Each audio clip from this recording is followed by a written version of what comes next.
رمضان المبارک کا مبارک مہینہ ہے، اس میں 3 عبادات بہت توجہ کی ہے۔ ایک تو فرض روزہ، جیسے نقصان نہ پہنچے، اور یہ بڑی عظمت اور تقدس کے ساتھ ادا ہوتا رہا۔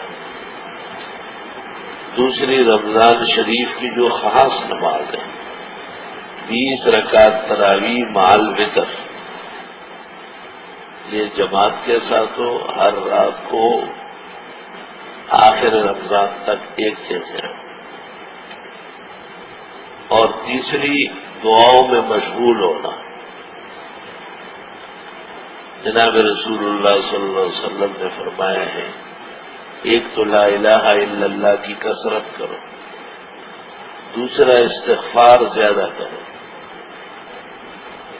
اور آپ نے جو دعا تعلیم فرمائی وہ یہ ہے، اللہم انک عفو کریم تحب العفو فاعف عنا وانا نسألک الجنہ ونعوذ بک من النار۔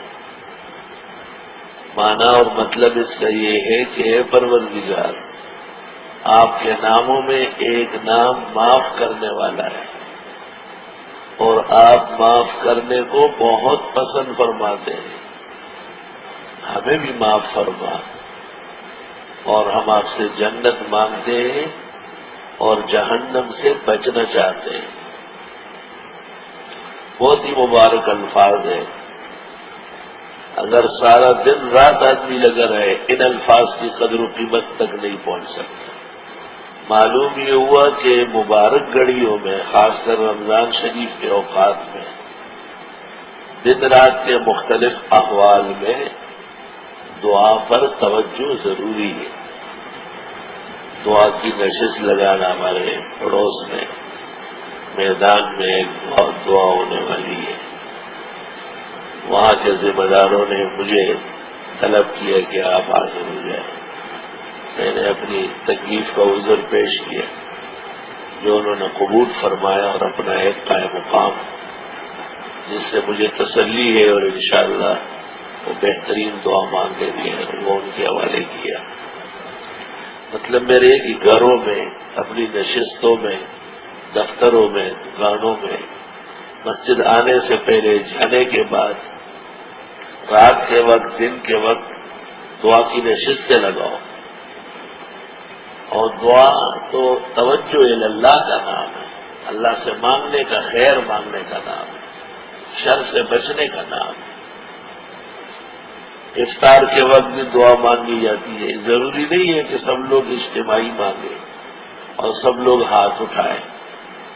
جو سنت دعائیں وہ 2 لفظ ہیں، اللہم لک صمت وعلی رزقک افطرت، خدایا میں تیرے نام پہ روزہ رکھا اور تیرے ہی دیے ہوئے رزق سے افطار کرتا ہوں۔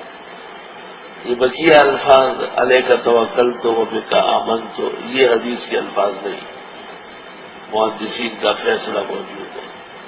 2 لفظ ہیں، اللہم لک صمت، خدایا میں نے آپ کے نام پر روزہ رکھا ہے، آپ کے لیے رکھا ہے، وعلی رزقک افطرت، اور تیرے دیے ہوئے رزق سے، شربت آپ کا دیا ہوا، ٹھنڈا پانی آپ کا دیا ہوا، قسم قسم کی نعمتیں جو دسترخوان پر اس وقت بچتی سجتی ہے، ساری اللہ کی دی ہوئی ہے، انسان کس چیز پر قادر ہے۔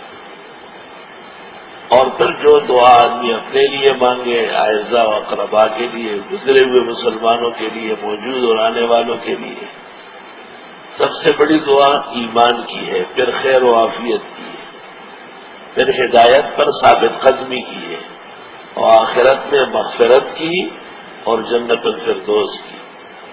یہ دعائیں ہیں جو مومن کا سرمایہ ہے، اور ہمہ اوقات میں اللہ سے مانگتا رہے، تاکہ کل وہاں پیش ہو اور یہ خالی ہاتھ